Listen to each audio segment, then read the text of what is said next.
Y finalmente, para concluir con nuestras jornadas, damos la bienvenida a la profesora Alejandra Castillo Ara, quien nos hablará sobre el delito de inducción al suicidio o femicida en Chile. La profesora Alejandra Castillo es abogada, legum magíster y doctora por la Universidad de Friburgo. Es profesora de Derecho Penal en la Universidad Diego Portales de Chile. Fue investigadora del Instituto Max Planck para Derecho Penal Comparado e Internacional y Defense Support del Tribunal Mixto de Naciones Unidas para el juzgamiento de los Jemeres Rojos en Camboya. Profesora Castillo. Muchas gracias, espero se escuche correctamente. Muchas gracias, bueno, primero que todo, muchas gracias por la invitación, por la organización, muchas gracias al profesor Modolel y también al profesor Sánchez por todo, ha sido impecable y excelente esta jornada. Yo voy a partir compartiendo un PPT, así que espero se logre ver. Ahí está, ya.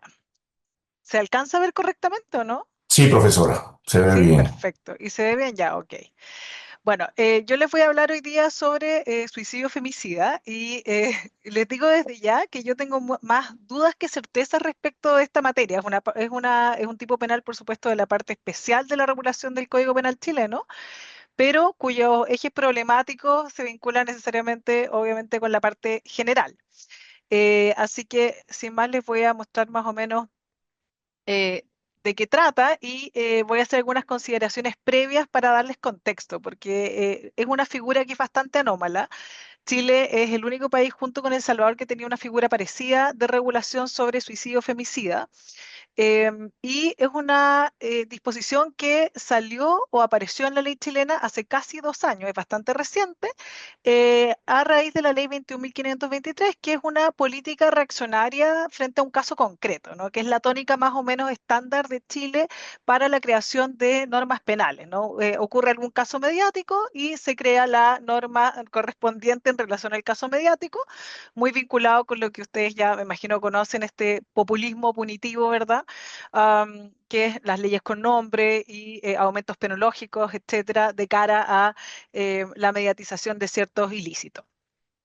Y esto también ha sido enmascarado o enfrascado dentro de contextos internacionales de cumplimientos de compromisos internacionales que tiene el Estado de Chile respecto de ciertas, por ejemplo, organizaciones como la CEDAW, el mandato de la Convención Belém do Pará, ¿no? De formas de erradicar y sancionar y prevenir las formas de violencia contra la mujer, pero que en realidad yo soy bien crítica de esa lectura respecto de los compromisos internacionales porque siempre se leen como mandatos de punición, ¿no? Es decir, Chile solo cumple sus compromisos internacionales si tipifica delitos o se aumenta pena. Yo creo que eso es un error, pero esa es la lectura que se le ha dado. Y esto ha traído, por supuesto, como consecuencia de este populismo un poco punitivo, la realización o la generación expedita de normas, muchas veces sin pensar en las consecuencias sistemáticas y dogmáticas de su tipificación, y uno de los efectos que esto ha tenido es la baja judicialización, por supuesto, de hipótesis de suicidio femicida. En los 2 años que tenemos ha sido judicializado un solo caso y el cual tampoco está tan claro cuáles son los fundamentos para entender que es un suicidio femicida y que no es un femicidio, por ejemplo, propiamente tal, o una inducción al suicidio, ¿ya? Así que eso solo como a modo de contexto, ¿verdad? De cómo nace esta tipificación. Luego, por supuesto que esto siempre genera el problema, pero que lo generan todas las hipótesis de suicidio respecto de la consideración de accesoriedad, ¿no? En un delito o en hipótesis delictiva, donde el hecho principal es impune, ¿no? El suicidio no es punible, el suicidio fallido no es punible, ¿verdad? Ah, Luego, no tiene sentido o es contraintuitivo tener una punibilidad de la conducta accesoria, ¿verdad? De una inducción, por ejemplo, o incluso de esta inducción laxa de contexto, como yo le llamo, al suicidio femicida. Y eso ya es contraintuitivo, es problemático de darle racionalidad. Luego también tiene otros problemas respecto a la causalidad, que lo vamos a ver después, en general de imputación objetiva genérico y subjetiva también, Porque efectivamente el legislador penal se ha adelantado en algún punto al avance forense que existe en materia de no solo de salud mental, sino que también del fenómeno suicida, ¿no? Si hay algo que está constatado a nivel de psiquiatría y de ciencia dura, ciencias reales, no las jurídicas, es que el suicidio es un fenómeno multifactorial, ¿no? Que no obedece solamente a una causa y que por lo mismo sería muy difícil imputarle a una persona en particular ese resultado de muerte y por lo mismo entonces que resulta tan compleja también su configuración probatoria en proceso. ¿Ya? Eso, junto con eso. Y también el tema de lo curioso de cabos sueltos en general de salud mental. Es decir, obviamente el suicidio, sea cual sea la génesis, tiene o tiene una vinculación inexorable con consideraciones de afectaciones a la salud mental. Curiosamente, Chile tiene leyes de protección de la salud mental, muchas reflexiones en torno a su relevancia en materia de violencia de género está sin duda siempre tematizada, la violencia psíquica, pero no existe una punibilidad expresa de lo que se denominan las lesiones psíquicas, ¿ya?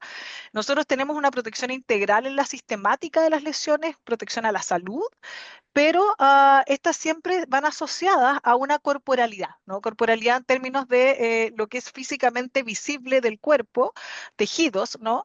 Y a los conceptos de herir, golpear o maltratar. Pero la lesión psíquica desprovista de algún tipo de configuración de maltrato, golpe, etcétera, no existe y no está cubierta en nuestra regulación, así también lo ha entendido la doctrina, pese a que el concepto de salud sea integral, siempre se asocia a una afectación física con resultados ulteriores eventualmente a nivel psíquico, pero no exclusivamente psíquico. Y eso es un problema.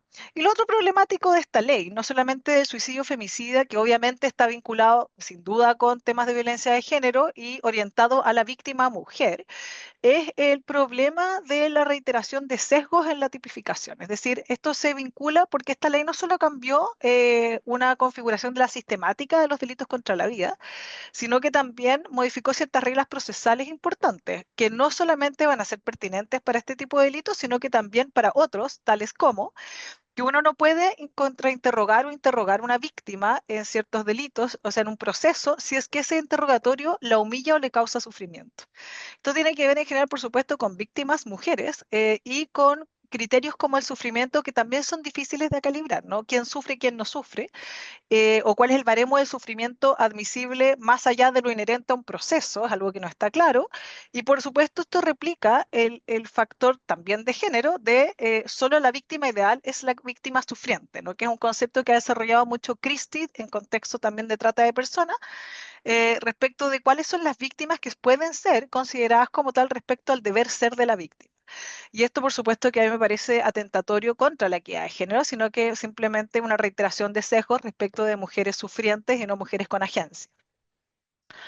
Am, luego, lo otro que sí a mí me gustaría antes de entrar ya a la normativa, mostrarle es algo que a mí me parece especialmente contraintuitivo en la incorporación de esta figura a la regulación penal, y es que curiosamente el legislador le da o sea, tiene un beneficio penológico al suicidio femicida en comparación tanto a la inducción al suicidio como al femicidio propiamente tal. Y al femicidio tiene una de las penas más altas del Código Penal, femicidio íntimo, el femicidio por razones de género no, lo cual es también contraintuitivo, porque uno dice el femicidio está ahí para proteger a las mujeres de la violencia de género, ¿no? Y justamente aquel que se denomina femicidio por razones de género tiene menos pena que aquel que es el femicidio íntimo, ¿no? Generado por parejas o exparejas en contextos de relaciones sexoafectivas. Y el suicidio femicida aún menos pena. Y esto a mí yo diría lo que me provoca más problemas a nivel de lógica sistemática, porque pareciera que el legislador chileno considera que es menos vil aquel que esconde, ¿no? Esta acción manipulativa y en el largo plazo, este trabajo de contexto de violencia de género para que la persona se quite la vida de propia mano, versus aquel que le pega un disparo en la sien directamente. Y eso es lo que a mí me parece curioso. Se premia, ¿no? Aquel que tiene un plan delictivo mucho más vil, si se quiere. Y además que tiene otros problemas más prácticos, y es que, bueno, me sale en términos de cálculo matemático penológico mucho más a cuenta hacerle la vida miserable a mi mujer y que se quite la vida a pegarle un disparo en la sien. Bueno, eso como consideraciones previas. Y lo que sí yo les quería mostrar, y acá yo lo siento en en el corazón, pero voy a tener que arrastrarlos a, a este entramado de disposiciones porque es inevitable y es imposible referirse al suicidio femicida si no les doy algún tipo de contexto respecto de su coexistencia con otras disposiciones penales, ¿vale? ¿Y esto por qué? Porque Chile es algo muy extraño, pero ha introducido estos tipos de punibilidad de conductas accesorias al suicidio. El primero, y que venía con la regulación original del Código Penal, nosotros tenemos un Código Penal de inspiración belga, el auxilio al suicidio, ¿no? Una figura que también es punible en otras, en la mayoría de las regulaciones, yo diría hoy día en el mundo, salvo aquellas que permiten el homicidio a petición, que está regulado inicialmente en el 393. Y los nuevos tipos de punibilidad de conductas accesorias al suicidio, que sería el suicidio femicida, que voy a detallar después, y la inducción al suicidio, ¿vale? Y esas son las tres figuras que hoy día coexisten en la ley chilena que regulan y hacen punibles ciertas conductas vinculadas y accesorias al suicidio. Y la pregunta es, bueno, ¿cómo yo voy a diferenciar estos tres supuestos, ¿no? Porque pareciera que uno dice, bueno, ya, el auxilio al suicidio del 393 es más o menos claro, pero entre inducción al suicidio y suicidio femicida no es tan claro. Y ahí es donde yo tengo, yo diría, el escollo más grande para hacer funcional estas tres disposiciones. Y junto con ellas, por supuesto, coexisten también las dos figuras pertinentes a los femicidios, que son el 390 bis y el 390 ter, y que Chile también tiene una regulación bastante particular de femicidio porque la tiene disociada, ¿no? Hay países, yo no tengo tan claro Venezuela, pero por ejemplo México, que tiene todo en una sola disposición, el feminicidio, por razones de género, por intimidad, etcétera, por omisión estatal, por parte de funcionario público, todo en una sola norma. Pero nosotros no, y en ese sentido somos más minimalistas, solo para el femicidio, no para los suicidios. Y el 390 bis regula y sanciona los femicidios cometidos en contextos de intimidad, como yo les decía, en relación al cónyuge o conviviente o quien se tiene o ha tenido un hijo en común. Y los otros, y en el inciso segundo, los de intimidad ampliada, ¿no? Aquellas personas con las cuales se ha tenido cierta relación de intimidad o relación de pareja sexoafectiva. Ah, y es exactamente la misma sanción. Y el 390 TER ya sale de este componente de intimidad, de relación sexoafectiva, ¿no? Y ya sanciona al femicidio, el hombre que mate a una mujer, en razón de su género. Y ahí tipifica 5 supuestos que son las razones de género más concretas. Esto no deja de ser problemático, ¿no? Bueno, primero porque tiene menor penalidad, segundo porque el legislador chileno ha restringido el tipo penal, los tipos penales de femicidio a el hombre que mate a una mujer. Es decir, esto no es identidad de género, es identidad biológica o registral al momento del nacimiento, después modificada, y se restringe al hombre que mate a una mujer. No existe el lesbofemicidio, tampoco en principio el transfemicidio, si no ha habido cambio registral. Así que es un tipo bastante restrictivo y que se vincula también con la ley de identidad de género. Pero bueno, volviendo a los tipos penales, fíjense que uno pensaría en principio que la diferencia entre suicidio femicida e inducción al suicidio es, por supuesto, un tema de género, ¿no? Porque el tipo penal del 390 sexis, que es suicidio femicida, dice el que con ocasión de hechos previos constitutivos de violencia de género cometidos por este en contra de la víctima causare el suicidio de una mujer será sancionado con la pena de tanto como autor de suicidio femicida. Y abajo, la ley introdujo una definición de qué se entiende por violencia de género, porque es solo debido a un contexto de violencia de género que se puede producir este suicidio femicida. No es cualquier tipo de violencia, tiene que ser violencia de género. Y ahí introduce una definición por primera vez en la ley chilena, que es, esto fue año 2023, 31 de diciembre. Recién ahí el legislador introdujo una noción de violencia de género y señala, se entenderá por violencia de género cualquier acción u omisión basada en el género que causare muerte, daño o sufrimiento físico, sexual o psicológico a la mujer donde quiera que esto ocurra, especialmente aquellas circunstancias establecidas en el artículo 390 ter, ¿no? Del femicidio. Fíjense que esto tiene dos particularidades. Lo primero y más, que vamos a revisar a continuación, es que la ley chilena no tenía una definición de violencia de género, sino hasta ahí, y que es exactamente la misma definición que tiene la Convención Belém do Pará, con una innovación, por supuesto, como le gusta al legislador chileno, que es la hipótesis omisiva. Es decir, la omisión también pasa a ser uno de los supuestos de la violencia de género. Y lo cual deja también hipótesis bastante extrañas, ¿no? Por ejemplo, el sufrimiento omisivo sexual. Y uno dice, no me puedo figurar un caso de esa naturaleza. Pero lo otro curioso es que además introduce un concepto de violencia de género que es más o menos restrictivo, pero que es bastante amplio igual, ¿no? Y que también tiene un causar sufrimiento, causar daño. Y el problema es que nosotros tenemos otra ley que también regula violencia de género en su más lato concepto, ¿no? Que es la ley 21.675, la ley integral, la ley para prevenir, sancionar y erradicar todas las formas de violencia contra la mujer. Y esa ley contempla 9 tipos de violencia de género. El problema, ustedes comprenderán, es que nosotros en Chile, hasta antes de la ley de violencia intrafamiliar, el concepto de violencia era un concepto que se utilizaba básicamente solo para el robo con violencia o intimidación. La violación, ¿no? Utilizada con violencia, hecha con violencia. Pero no la violencia como un concepto delictivo, como una descripción típica, sino como un medio comisivo asociado a otros ilícitos. Y resulta que luego de las modificaciones en razón de género a raíz del cumplimiento internacional, hemos distorsionado en algún punto el concepto de violencia. En la ley de violencia intrafamiliar se hacía alusión a la violencia, violencia física, psíquica, patrimonial, etcétera, en el contexto intrafamiliar para aludir a hechos delictivos que fueran bagatelarios, que no tuvieran relevancia penal, sino que fueran conocidos por los tribunales de familia, ¿no?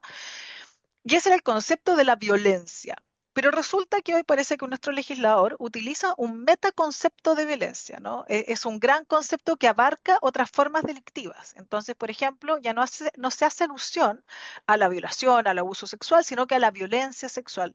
Esto, por supuesto, traído del sistema interamericano de derechos humanos, lo cual a mí me parece, yo soy muy crítica de esto porque hay muchos problemas y pugnas con principio de legalidad, precisamente en este caso también.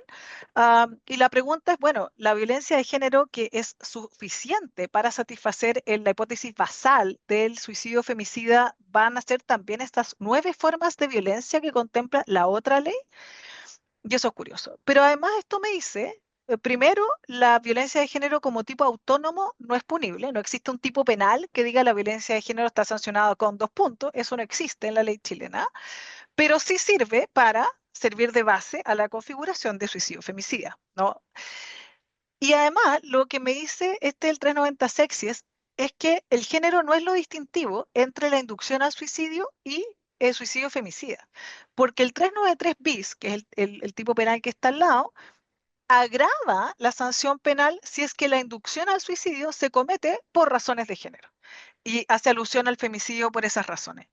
Entonces, definitivamente el género no es la razón. Bueno, ¿qué es lo que distingue estos dos tipos penales? El tipo de intervención. Y es que el suicidio femicida y la inducción al suicidio son formas de inducción completamente distintas. Ninguna del todo análoga a las formas tradicionales de inducción. Vamos viendo. Hay 3 problemas genéricos en materia de el tratamiento del suicidio femicida en Chile. Primero, lo que yo ya les decía, la delimitación basal del tipo, es decir, cómo yo voy a diferenciar el tipo suicidio femicida de la inducción al suicidio y del auxilio al suicidio. Y la verdad es que no es tan compleja la diferenciación del auxilio al suicidio. El femicidio stricto sensu también es algo enrevesado, porque uno dice la diferencia penológica es muy grande, ¿no? Es decir, suicidio femicida puede llegar a un perpetuo calificado que son 40 años. Eh, perdón, el femicidio propiamente tal, y la inducción, y el suicidio femicida tiene una pena mucho más baja, tiene menos beneficios penitenciarios, etcétera. Bueno, y esto entonces es el primer problema. ¿Cómo yo delimito estos supuestos? Y la verdad es que la delimitación no puede venir dada por el elemento género, tiene que ser por el elemento de intervención. ¿Cómo yo voy a entender a la inducción laxa de contexto propia del suicidio femicida? Y ya les voy a decir cómo. Y el segundo problema es una dificultad que oscila entre una consideración de jure de facto, que yo digo, que es la constatación de la imputación objetiva del suicidio fuera del ámbito del omnimodo facturus, ¿no? Es decir, la inducción tradicional se entiende como esta implantación de idea delictiva en la otra persona, ¿verdad? Y que tiene ciertos requisitos, que debe ser directa, que debe ser eficaz, que debe ser, bueno, los requisitos clásicos de la inducción. Y yo siempre voy a tener ese problema, ¿no? Esto fue realmente una implantación delictiva, encendí yo la mecha del delito y la persona nunca antes tuvo este imaginario delictivo en sí, y eso ya es problemático en la inducción tradicional, pero resulta que se vuelve mucho más complejo en el caso del suicidio. ¿Por qué? Bueno, por lo mismo porque el suicidio está constatado de que es un fenómeno multicausal y porque es muy difícil aislar todos los supuestos del suicidio para entender cuál tiene mayor peso específico en ese caso concreto y atribuirle, ¿no?, ese resultado a una persona determinada. Y eso es sumamente difícil a nivel probatorio también y además porque la prueba más fehaciente respecto de si esto era o no era una implantación de idea suicida o era simplemente el último empujoncito, más cercano a una complicidad psíquica, ya no está, que es la persona suicida, ¿no? Y por último, también la retrotracción a la consideración de la violencia y el peligro del vicinidio.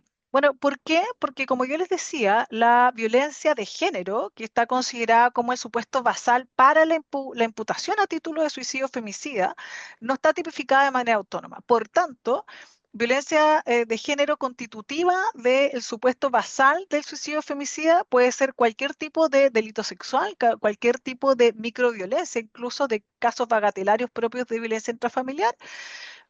Y el problema es que el legislador no contempló si es que hay algún grado de o alguna limitación para el uso constitutivo de esa violencia de género para efectos de imputar suicidio femicida. Por ejemplo, el caso que detonó y que dio lugar a esta ley es el caso de una mujer a la cual Antonia Barra, la cual era muy joven, la violó, ¿no?, una persona, un hombre, y a las pocas semanas después de la violación ella se quitó la vida.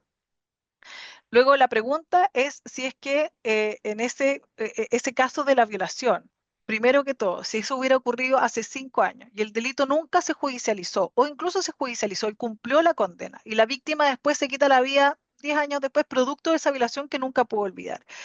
¿Sigue pudiendo tomarse en consideración esa violencia de género para imputar el suicidio futuro de esa persona? Yo creo que no. Yo creo que hay que regularlo y hay que limitarlo de acuerdo a las reglas generales de la prescripción, pero además tiene otro problema, y es que este es un delito que tiene que ser de imputación dolosa, es decir, la persona que genera este contexto de violencia de género tiene que hacerlo con la finalidad de que la otra persona se quite la vida. Esto no es una violación con el dolo de violar, ¿no?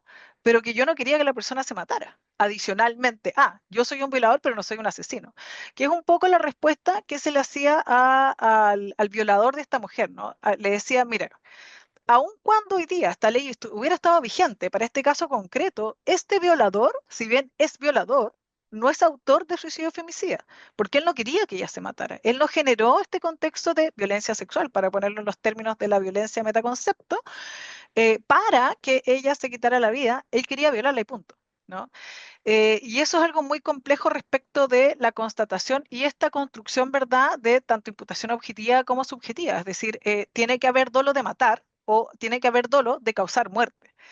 Y eso es algo sumamente de probar, difícil de probar. Pero bueno, vamos a ver ahora solo muy sucintamente las diferencias con las otras formas de delictivas cercanas, ¿no? Primero, con la inducción al suicidio genérica, ¿no? Yo les decía, acá el tema de la inducción no puede ser en términos eh, de inducción clásica, ¿verdad? De acción comunicativa entre las personas intervinientes, sino que en el caso de la inducción propiamente tal, sí hay un determinar, ¿no?, a que otra persona se quite la vida de manera expresa o tácita, pero hay un intercambio lingüístico, ¿no?, entre alter y ego, ¿no?, para que la otra persona se quite la vida. Hay una inducción más cercana a la inducción clásica respecto de transferencia de ideas de manera directa. En el caso del suicidio femicida, eso no puede ser así. ¿Por qué? Porque efectivamente esta es la hipótesis del suicidio propiamente tal. El caso de suicidio femicida debe ser una inducción contextual, una causación a través de este contexto violento, ¿vale? Ah, y luego, además, lo curioso es que en el caso de la inducción al suicidio, si bien esto se agrava, ya sea se acaece la muerte o si es que es realizado en contextos de violencia de género, no es necesario, ¿no? Se sanciona la mera inducción. En el caso de suicidio femicida es distinto, ¿ya? Pero fíjense, esto está mucho más cercano al inductor clásico, ¿no? El inductor que efectivamente implanta la idea, que es directa, etcétera.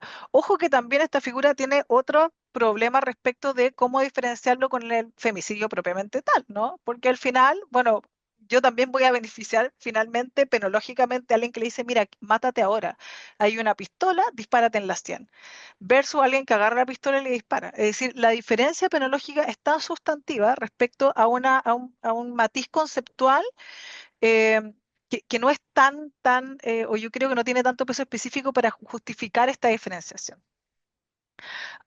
Luego, además de respecto del auxilio al suicidio, el suicidio femicida, el auxilio al suicidio es mucho más fácil, ¿no? Primero, porque tiene un requisito objetivo de punibilidad tiene un fundamento también distinto el auxilio al suicidio, ¿verdad? Y esto está en casi todas las regulaciones vigentes. Hoy día yo diría que todavía vivo, en Alemania sigue vivo el auxilio al suicidio, también entendido como homicidio a petición, ¿verdad? Y tiene un fundamento pietatis. La génesis del auxilio al suicidio siempre ha sido este elemento piadoso respecto del otro. Y la transferencia de idea, a diferencia de la inducción al suicidio, donde Alter le dice a Ego, mátate, en el caso del auxilio al suicidio suele ser distinto, ¿no? Aquel suicida lo que hace es pedir auxilio. Ego le pide a Alter, ayúdame. Y hay, ya sea expresa o tácita, etcétera, pero es distinto respecto de la interacción comunicativa entre las dos personas intervinientes. Pero tiene este fundamento además distinto y también tiene una composición distinta, es mucho más beneficiado penológicamente hablando, así que no tiene tanto problema. El auxilio al suicidio, fíjense también, sí es muy cuestionado, ¿no? Si se quiere, en términos de la disponibilidad del bien jurídico, etcétera, y todo, pero bueno, eso no me voy a meter en ese tema ahora porque escapa. Solamente les quería acá dejar más o menos claro el tema de la transferencia de ideas y la implantación de ideas en términos de la idea suicida. Es cierto, yo les dije que el suicidio es un fenómeno multifactorial, multicausal, que no se sabe exclusivamente de dónde viene, hay factores endógenos, factores exógenos, y el factor ambiental, por ejemplo, no está tan claro si tiene tanto peso específico en relación a lo que ya viene predispuesto cognitivamente hablando. Am, ¿Qué es lo importante acá? Bueno, que para la inducción tiene que, si bien no se exige exclusividad, tiene que ser determinante o crear un riesgo relevante en la persona para quitarse la vida, ¿ya? Y este riesgo suicida, típicamente relevante, tiene que ser medido necesariamente de manera intersubjetiva. ¿Por qué? Y esto se vincula también con lo que les decía sobre la víctima ideal. Porque como es tan difuso y es tan poco claro respecto de cómo impacta la salud mental de las personas, las distintas formas de violencia o las microviolencias, en general tiene que situarse algún grado de baremo de objetivización respecto de las violencias que son aptas para, ¿no? O la inducción a la idea suicida apta para. Y esto es bien curioso. En el fondo, encontrar a la persona suicida promedio es algo muy difícil de constatar y que es una de las cuestiones que siempre se le cuestionan, ¿no? al tema del suicidio. Sí, hay que decir que, ay, perdón, ahí se me pasó esta diapositiva, ya. Luego, en relación con los femicidios, por supuesto que el femicidio es mucho más fácil, ¿no? Se trata del caso en que el agresor tiene el dominio del hecho y la víctima, en principio, sería instrumentalizada si es que esto fuera un supuesto de femicidio. ¿Por qué? Porque resulta que ¿cuándo va a ser un femicidio algo que parece suicidio femicida? Bueno, pues cuando haya, lo que el profesor Model acaba de exponer, un supuesto de autoría inmediata. De hecho, cuando apareció la figura de suicidio femicida, lo primero que se dijo, este es un caso de autoría inmediata, obviamente, ¿no?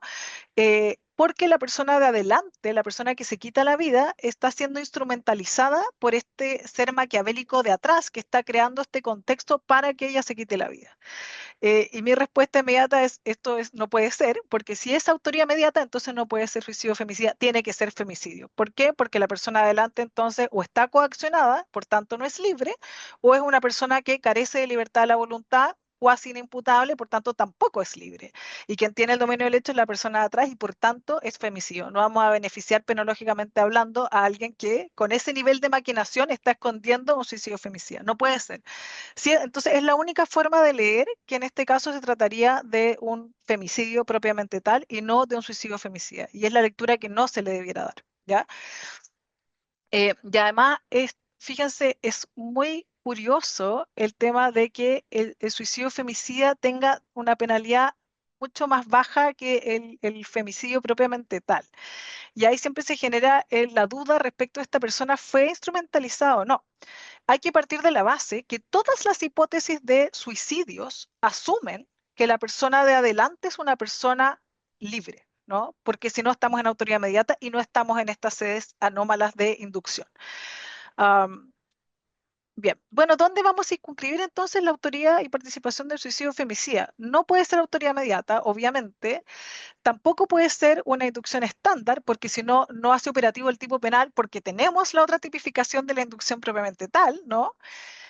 Hay alguna idea de entender que esto, me voy a extender 2 minutitos, puede ser una omisión impropia por injerencia, por una creación de riesgo no permitido. Pero esto tiene otros problemas a nivel conceptual. Primero, que la injerencia en términos de fundamento de posición de garante en Chile no es tan aceptada como en otras partes del mundo. Segundo, que también genera esta típica impugnación respecto de la prohibición de doble valoración respecto de las eventuales posiciones de garante de no ser injerencia. Por ejemplo, el marido que ya tiene una posición de garante y que también está siendo considerado con una mayor penalidad para efectos de configurar un femicidio, lo cual genera un problema del nevis in idem. Y además el problema estándar, y es que todo el sistema de violencia de género está diseñado para que agresor y víctima estén separados. Por tanto, sería muy extraño las medidas cautelares, medidas de prevención de riesgo, que hubiera un poder real de evitación de resultado concreto. Y por último, que es la lectura que yo le doy, que es una inducción laxa de contexto. Y ustedes se preguntarán, ¿pero qué es esto? Y la verdad es que es la única forma y que es traicionando básicamente todos los principios clásicos de la inducción, porque no se puede leer como inducción tradicional, no puede ser autoría inmediata, no puede ser omisión impropia. Y la única lectura es esa. ¿Qué es una inducción laxa de contexto? Bueno, que el caso en que hayan, por supuesto, que hechos constitutivos de violencia de género, con ese lato catálogo que tiene Chile, pero donde, por supuesto, que la génesis de la idea suicida viene de la creación de este contexto insostenible para la mujer, que sea de violencia de género significativa y relevante. ¿Ya? Estos son dos elementos esenciales. No puede ser cualquier violencia de género, no puede ser microviolencia aislada. Tiene que ser significativa y relevante, intersubjetivamente entendida. La naturaleza de la conducta, por ejemplo, no puede tampoco la intención de matarse manifestarse de manera abierta, de manera frontal, ¿no? Sino que tiene que estar solapada y disfrazada de dinámicas, ¿no? De violencia. ¿Por qué no puede ser frontal? Porque si no estamos en inducción al suicidio. Para que no estemos en inducción al suicidio y estemos en suicidio femicida, tiene que ser una configuración manipulativa de este contexto de violencia de género. Este contexto además tiene que ser tan poderoso que haga insostenible la vida de la mujer, ¿no? Y viendo en el suicidio su única salida. Esa es la única forma. Algo muy parecido a una configuración de un estado de necesidad de la mujer donde la única salida es el acabar con su vida, ¿no? Un mal insuperable. Y tiene que necesariamente configurarse la autonomía de la víctima, es decir, se debe tratar de una persona que es libre y puede ser una ficción jurídica, pero tiene que ser entendida como una persona libre y que actúa con algún grado de autodeterminación y de autorresponsabilidad, porque si la mujer es en algún punto considerada instrumento inimputable, entonces autoría inmediata, entonces femicidio propiamente tal. ¿No? Porque si no, no tiene sentido. Es un beneficio penológico para alguien que está aprovechándose de un instrumento. Y esa es la lectura, la verdad es que da para mucho más y mucha más profundización. Es un tipo muy complejo, tiene una serie de aristas que merecen ser tratadas. Yo les recomiendo, yo describí un material sobre el tema, además que tiene poco desarrollo dogmático, entonces somos dos los textos dando vueltas sobre la materia en Chile, pero espero en algún punto se haya logrado entender y la traición a los principios jurídicos es imputable a hacer funcional la figura. ¿Ya? Muchas gracias.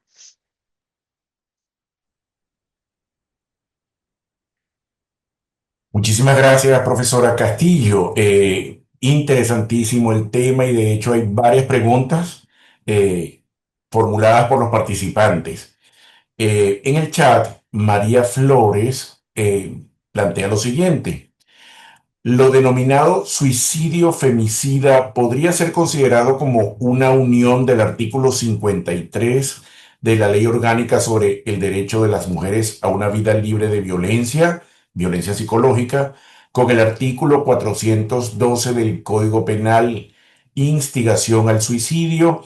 La participante refiere legislación venezolana. No sé si alguno de Sí, los profesores de acá querrá participar, responder o asistir a la profesora Castillo. yo igual lo puedo, o sea, creo Sí, entender más o menos el contexto, ¿no? perfecto. Ustedes tienen también una instigación al suicidio genérico, como el Código Penal español, que tiene también el 148 desde los inicios de 1955, y tienen, me imagino, también un contexto de violencia psicológica, ¿verdad? Bueno, por supuesto que la instigación al suicidio, pero en el caso de ustedes yo entiendo que no tiene una lectura de contexto, sino que tiene que ser leída como una instigación e inducción típica, tradicional, ¿no? No puede ser esta creación media maquiavélica por parte del autor del delito que tenemos nosotros, que es la única lectura plausible. Ahora, si esto se puede vincular con violencia psicológica, por supuesto, pero siempre sí y solo sí haya detrás una inducción genérica, o sea, los requisitos de la inducción genérica, ¿no? Que sea directa, que sea eficaz, etcétera, que sea determinada, ¿no?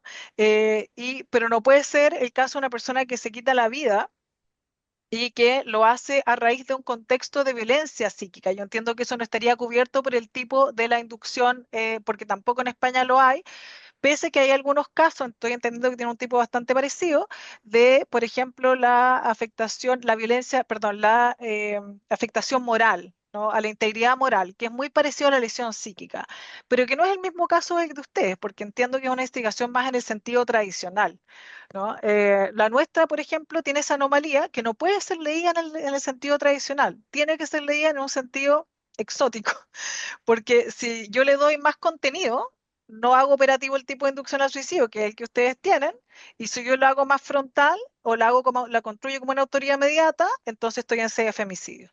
Y mi única lectura plausible es entender este contexto extrañísimo donde no puede haber una transferencia de ideas directa porque ahí estoy en inducción al suicidio. Lo que ustedes tienen transferencia de ideas directa, tampoco cooperador, sino que inducción clásica, entiendo yo.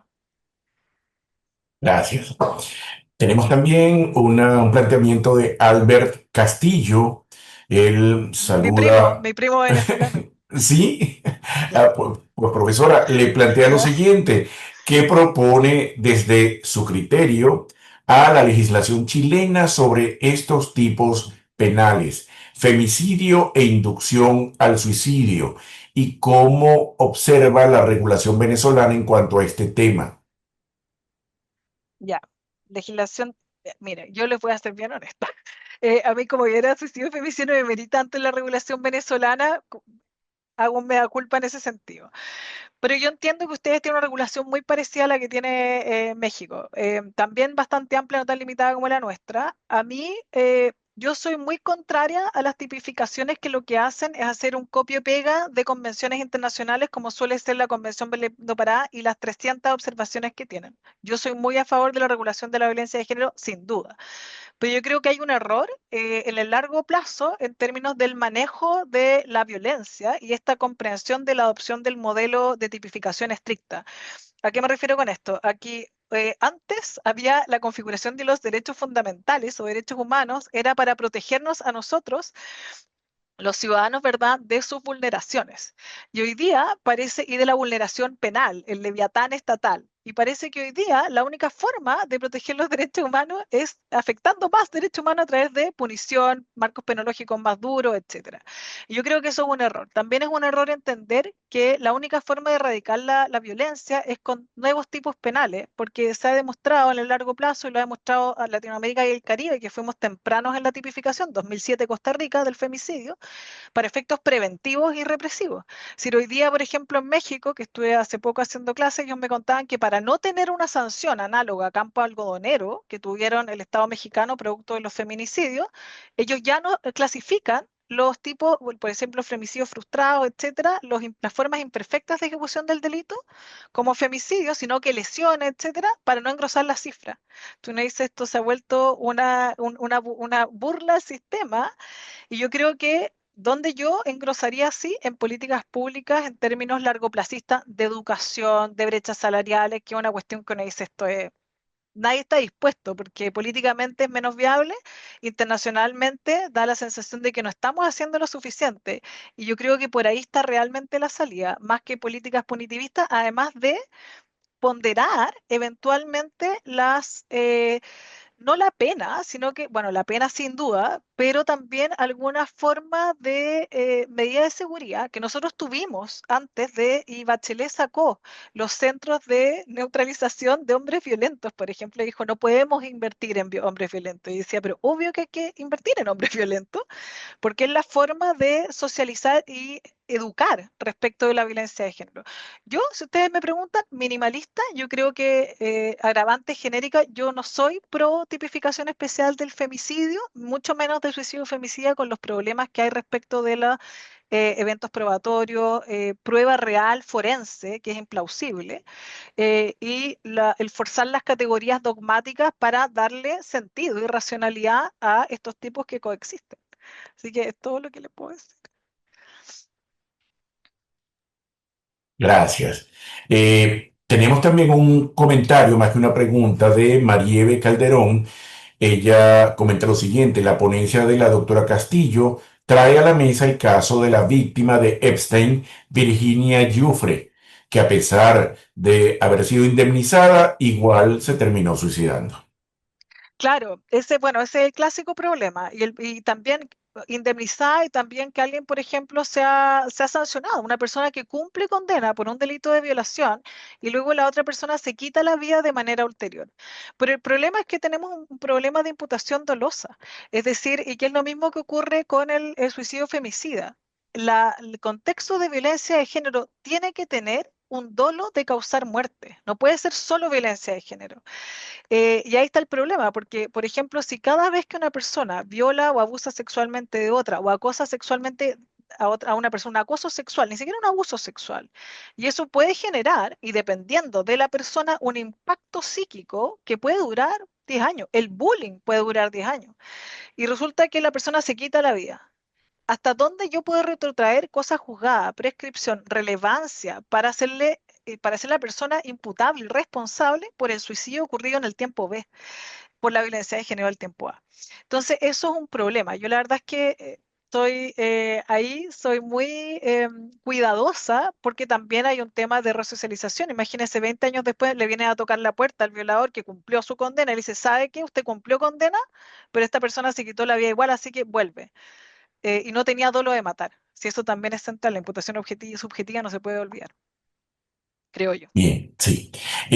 Hay más preguntas para la profesora Castillo, pero tenemos una acá en el chat para el profesor Modolel sobre la autoría mediata. Entonces, para darle una pausa a la profesora Castillo, vamos a plantear la consulta al profesor Modolel. Profesor Modolel, César González lo saluda cordialmente y consulta lo siguiente: ¿qué relevancia jurídico-penal tiene en el ámbito del derecho penal ordinario y económico las denominadas ceguera ante los hechos e ignorancia deliberada, cuando el ejecutor de la orden actúa en desconocimiento de la legalidad de su conducta?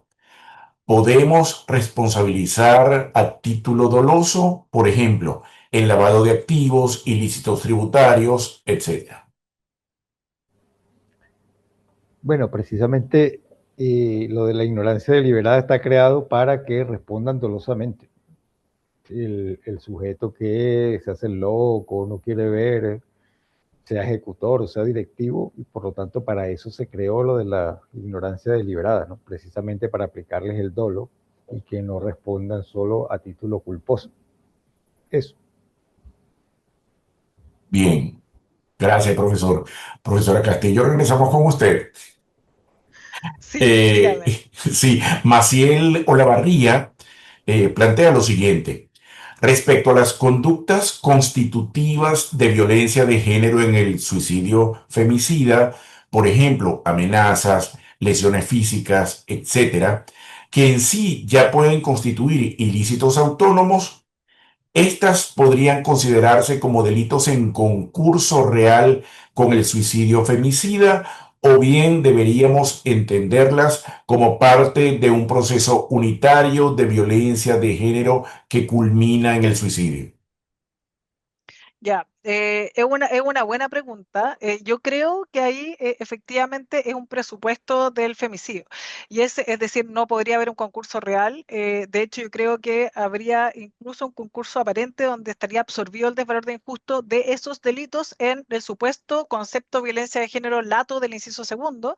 Y por eso a mí no me gusta la regulación del inciso segundo porque creo que es excesivamente amplia y que hay un abuso de la violencia, que fue una cuestión que yo ya lo he discutido hasta el cansancio, sobre el uso político de la violencia, que me parece un buen uso, y el uso jurídico, jurídico penal especialmente, de la violencia. Y a mí no me gusta eso. También, por ejemplo, que lo tiene el femicidio del 390 TER en materia de violencia sexual, por ejemplo, donde incluso hay algunos autores que han dicho, en el caso del acoso sexual callejero, o sea, un delito bagatelario que falta en el Código Penal chileno, igualmente serviría para construir la base de la razón de género para el femicidio por razones de género. Y eso yo creo que es un exceso.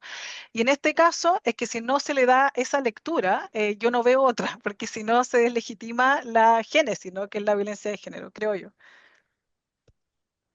Gracias, profesora. María B. Calderón le da las gracias por la respuesta, dice que ha sido contundente. El profesor Francisco Ferreira, profesor de la Universidad de los Andes y de nuestra especialización, la felicita por su Muchas gracias. disertación. Y hay más preguntas para la profesora Castillo, pero este es para el profesor Modolelli. El planteamiento es el siguiente: ¿cuáles serían las diferencias cardinales entre la teoría propuesta por el profesor Roxin, hombre de atrás, y la propuesta del codominio funcional del hecho del profesor Jacobs?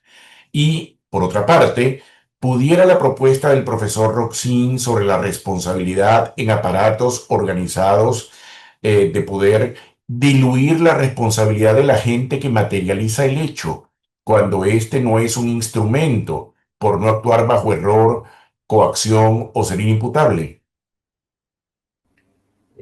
Bueno, con lo último lo expliqué. La crítica de Jacobs a Rosin es precisamente esa, que se pasa a un segundo plano el ejecutor, pero Rosin dice que sí, también responde penalmente. Habla de instrumentalización en el sentido de que es fungible, la orden se va a ejecutar igual y que por lo tanto no es lo mismo que el autor individual o que la coautoría. Y con respecto a lo primero, no, eso del codominio funcional del hecho también es de Roxin. Es decir, cuando él habla de la coautoría, que implica dominar el hecho funcionalmente en la ejecución. Es decir, que el aporte de cada coautor es necesario para la ejecución total del hecho. Por lo tanto, si eliminamos el aporte de uno, todo se cae. Pero eso precisamente es la ejecución. Por eso no entiendo. O sea, ahí lo del hombre de atrás es la autoría mediata y lo del codominio funcional es la visión del propio Roxin, no de Jacob, sino de Roxin sobre la coautoría. Gracias. Varios participantes felicitan a la profesora Castillo y a todos los ponentes. Marieve Calderón pregunta si tendrán acceso a la grabación de las jornadas. Y en efecto, las jornadas están siendo grabadas y Las próximas horas, luego de que el video sea procesado, será publicado y difundido a través de las redes sociales de posgrado de la Universidad Católica Andrés Bello. Es @postgradoucap. Nos pueden seguir en Twitter o en Instagram y en YouTube se publica la grabación. Estas son las preguntas que teníamos en el chat y hay algunas en la sección preguntas y respuestas. La primera es para el profesor Modolel. Orlando Hernández dice, ¿cuáles serían las diferencias cardinales entre la teoría propuesta por el profesor Roxin, Creo que es la hombre de misma, atrás? Luis. Ah, es la misma, Sí, perfecto, es la misma. sí. Doctora Castillo, Fernando Prada consulta, ¿cómo ver la inducción al suicidio femicida en los casos de bullying de menores y en particular de ser varios los inductores para el hecho? Y en el caso de estos retos que se plantean en redes sociales y que en varias oportunidades han concluido con la pérdida de la vida de la persona que quiere cumplir con ese reto, en su mayoría menores de edad. Para la sanción, qué se debería imponer? Ya, súper buenas las preguntas. Muchas gracias, profesor Sánchez. No tengo la respuesta a todo y tengo más respuestas intuitivas que dogmáticas. Pero no, primero respecto de la inducción al suicidio femicida, del caso del bullying. Es bien complejo el caso de bullying porque yo no sé cómo está ya regulado, pero en general ocurre entre personas que son menores de edad. Por lo menos acá en Chile, el bullying es algo que ocurre a nivel escolar, ¿ya? No a nivel, bueno, también está la ley Karin, ¿no? Para efectos de maltrato a nivel laboral, pero el bullying propiamente tal tiene solamente una regulación en ese contexto. Y hay, bueno, por supuesto que hay reglas especiales para efectos de responsabilidad penal adolescente, etcétera. Pero ahí en el fondo, si es que cayera eventualmente en alguna RPA, responsabilidad penal adolescente, alguna imputabilidad plausible, bueno, entonces reglas generales. Y la pregunta es si es que hay más de uno, bueno, coautoría de inducción, eso es plausible. Yo creo que es pero en ese caso también tiene una fineza, ¿no? Y es el caso si es que hay realmente una inducción al suicidio y la inducción clásica, ¿verdad? De mátate. Mira, hay una pistola, mátate, tírate una vez por todas, eres horrible, qué sé yo. El bullying clásico, pero tiene que haber una inducción propiamente tal. Y no esta generación de contexto hostil que lleva a la persona a quitarse la vida. Ahora, uno puede decir, bueno, también están algunas de estas como inducciones de contexto o cuestiones contextuales, intimidaciones de contexto, por ejemplo, que tienen otra lectura. Por ejemplo, en el caso de la manada en España, no sé si se acuerdan, que se dijo esto no es agresión sexual porque no hay intimidación propiamente tal, y ahí sacaron el concepto de la intimidación de contexto. Yo no sé si sería plausible eso también en el caso del bullying, yo creo que hay que explorarlo. Ahora, yo soy muy cuidadosa con el tema de abrir demasiado la puerta a los contextos violentos que existen. Pero uno dice, bueno, ¿dónde está el límite? Además, como está hoy día, incluso las redes sociales, la vía laboral, etcétera. Eh, y luego a nivel, volviendo al tema de la red social, am, a mí me parece peligroso y efectivamente es un caso, pero por ejemplo en materia de inducciones, es un caso de inducción genérica. Y es muy parecido, nosotros tuvimos tenemos un supuesto de regulación en la Ley de Seguridad del Estado de la apología, pero ¿qué es esta inducción genérica? Acabemos con, por ejemplo, las forestales. Y eso no puede ser inducción en Chile, especialmente tipificado el delito de apología, que es este llamado a ¿no? Acabar con las forestales, por ejemplo, pero que no es una inducción clásica, porque es genérica, no es directa, no es determinada, no es respecto de un ilícito en particular. Y eso es lo problemático, ¿no? Que ahí no hay una imputación concreta a una víctima determinada. Y yo creo que ahí sería más complejo, ah, porque hable también otras puertas, por ejemplo, los retos de ayuno y otras cuestiones más delicadas. Pero bueno, esto también es una regulación respecto de, por ejemplo, abre otras compuertas de responsabilidad. Por ejemplo, el deber de garante de las plataformas que entregan este tipo de información. Que está regulado en el Código de Ética de la Unión Europea. Alemania tiene una regla especial para las redes sociales que sacó el 2017 sobre deberes de reportación, deberes de alarma para redes sociales que tengan más de 2 millones de usuarios. y ya no son acciones neutrales como se llamaban antes. Ahora tienen un deber de garante respecto no de evitación de resultados, pero sí de reporte. Y eso yo creo que es medio manejable con la transnacionalidad, etcétera. Así que ahí básicamente yo creo que casi es un fenómeno bastante difícil de detener, creo yo, desgraciadamente. Muchas gracias, profesora.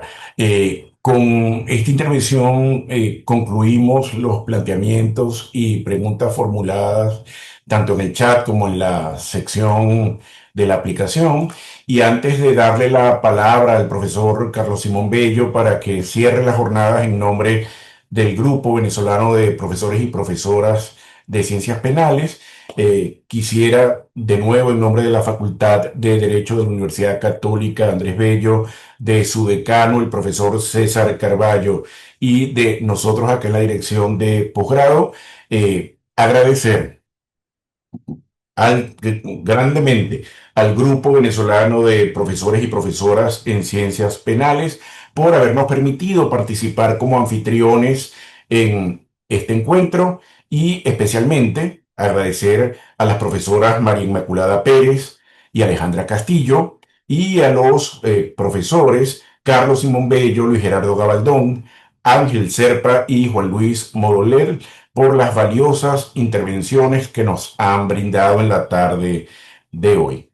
Muchísimas gracias. Creo que sobra decir que quedamos a la orden para el caso que así lo decidan repetir esta actividad, servir de nuevo de plataforma para alojar un futuro encuentro del grupo. Y le cedo la palabra al profesor Carlos Simón Bello. Muchísimas gracias a todos, a todas y feliz tarde. Profesor Bello. Gracias. Bueno, no me queda más que reiterar mi agradecimiento a la Universidad Católica Andrés Bello, a la intervención, a la participación tan importante que has tenido hoy con nosotros, Luis. Nuestra palabra de afecto, de amistad, de cooperación, nuestro profundo agradecimiento a todos los exponentes que estuvieron con nosotros en la tarde de hoy. Y bueno, creo que es la primera actividad de muchas que pensamos puedan hacerse en el futuro de un grupo que, bueno, ya vamos para 3 años, lo cual en Venezuela no deja de ser una circunstancia y una condición que es reveladora de que, pese a todas las circunstancias en que nos podamos encontrar y frente a todos los obstáculos o inconvenientes, pues la voluntad y la decisión de proseguir en función del conocimiento y de la ciencia y de que el derecho y el derecho penal en particular, junto a la criminología y el derecho procesal penal, son fundamentales para una sociedad democrática, para el Estado de Derecho, para el ejercicio de la libertad y la democracia, que son tan consustanciales a nuestra conciencia y a nuestra voluntad como abogados y como profesoras y profesores de las ciencias penales. Bueno, que tengan todos ustedes una feliz noche y será hasta pronto y que el próximo año las actividades del grupo quedan pues diferidas hasta el mes de enero, último lunes del mes de enero. Que bueno, que el próximo año nos traiga a todos nosotros, dentro y fuera de Venezuela, lo mejor, tanto para nuestro país, nuestra familia, nosotros mismos, y el alma y el espíritu universitario, que en definitiva también un gran lazo de unión entre todos nosotros. Muchas gracias y hasta pronto. Hasta Hasta luego. luego. Gracias. Gracias. Luego. Hasta luego. Muchas gracias. Chao, buenas noches. Chao, hasta Buenas luego. noches. Buenas noches a todos, muchas gracias. Feliz noche.